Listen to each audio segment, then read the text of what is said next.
สวัสดีพี่น้องวันนี้จะมากินปีงไก่แซ่บๆข้าวเหนียวเลยมากินน้ำกันอากาศหนาวผมสักแค่หนาวเริ่มหนาวทั้งบ้านเท่าหนาวแล้วทั้งบ้านเท่า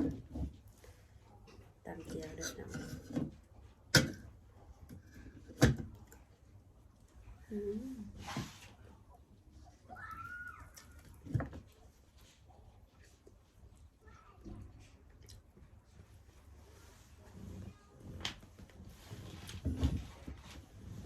แซ่บๆมาแล้วทางบ้านเท่าหนาวแล้วมาทางบ้านเท่า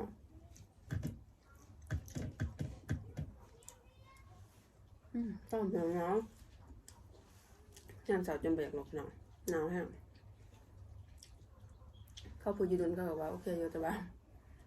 เจ้าคนในพวกนี้อะไรกันหนาว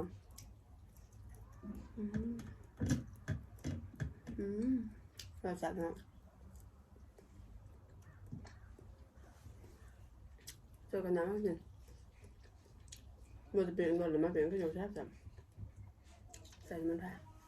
มันจะเปลี่ยนใส่ประแดกแล้วมันเดิม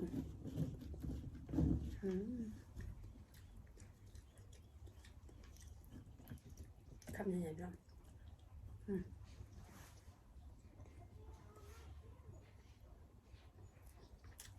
สุดยอดอาหารบ้านเท่านั้นเนาะปีงไก่ตำเจ้าจัดได้อยู่อายุส่วนกับเป็นอย่างนกอย่างน้อยเนาะ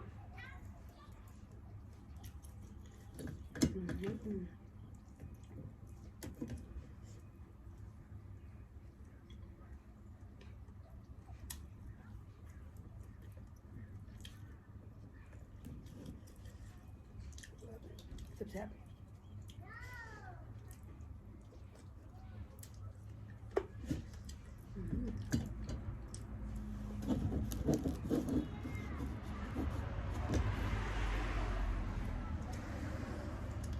ปั้นใหญ่ๆหรอกนะ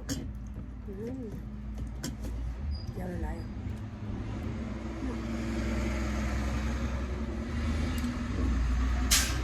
มองเข้ามองเริ่มหน้าบ้านขันเชียงรถเอง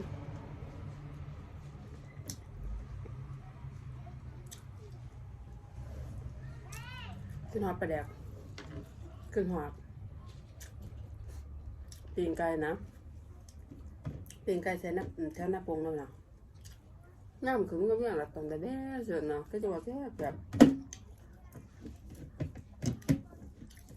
ก็จะว่ากินก็จะเขาเปลี่ยนแสบไปแล้วขึ้นหอด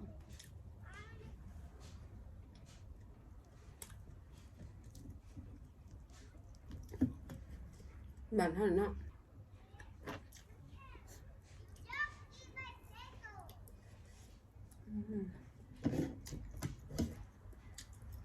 แบบเป็นตลาดบริสุทธิ์พักมันคือกับหนาจะไม่พักเสร็จนะเพื่อน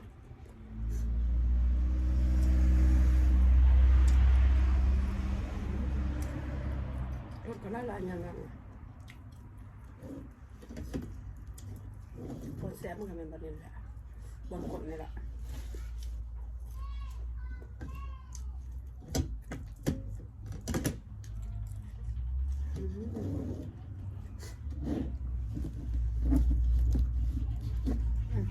เอามาสิซะเดี๋ยวจะไปแอบเขาตัวคือน้อง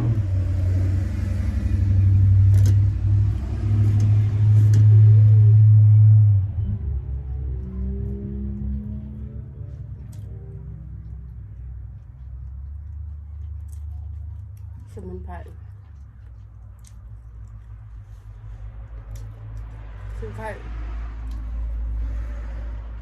ใบขี้โหดผู้ใดมาแล้วก็ใส่ตามเกิดออกมันหอมดีแต่พี่น้อง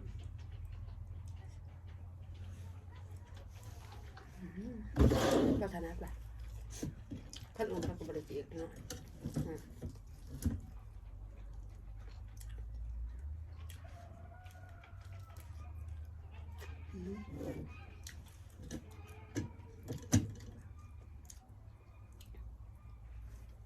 น่ารอด ม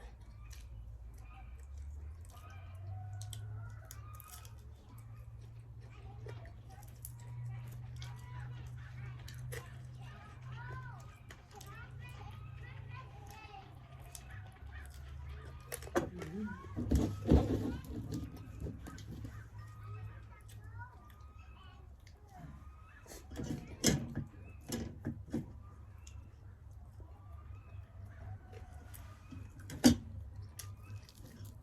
ปอยากก็มากินน้ำกันเด้อ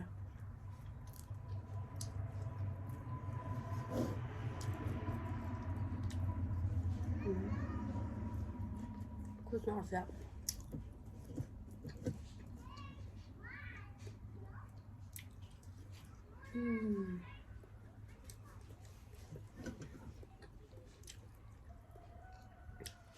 ช่วงเป็นจำในย่ำเนี่ยบ่มีแต่ไม่แต่ยังมีอยู่สลัดมีแต่ยำหอนกระบอกเสียมันกระบอกนังเลยค่ะพี่น้องเอ้ย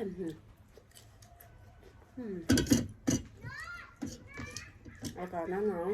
ๆตื่นกันหอนๆเขาหอนๆคือเก่าเขาเที่ยงก็เขาแรง2 โมง 3 โมงตามเคย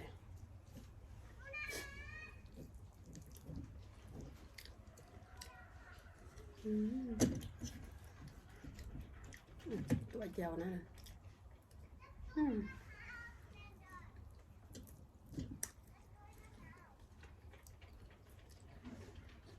สัตว์บ้านนั่นเนี่ยอาหารแซ่บเนี่ยเป็นปิ้งไก่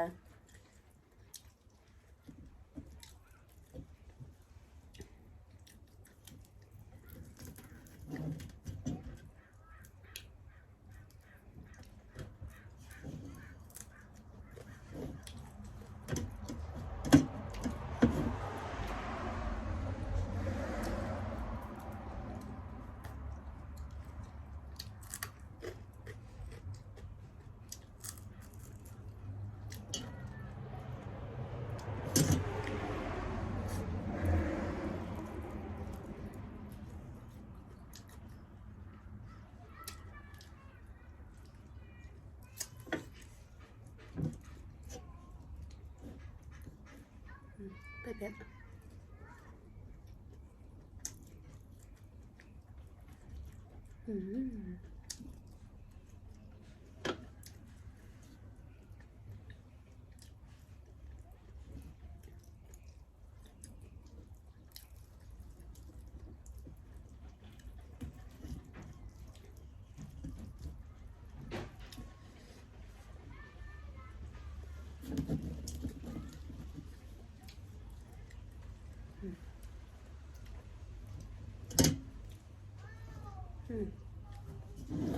นี่แหละพี่น้องการกินการอยู่พี่น้องมันคือบัตร5 บาทไม่ร้อยคุณกินมากระแซวมันกินผู้เดียวนี่ก็เลยทำฝากกดติดตามกดแชร์กดซับสไครต์นะครับพี่น้องเป็นกำลังใจนะให้คลิปใหม่ๆให้เบิ่งพอกันในคลิปหน้าบายแล้วก็สบายซะคำหนึ่ง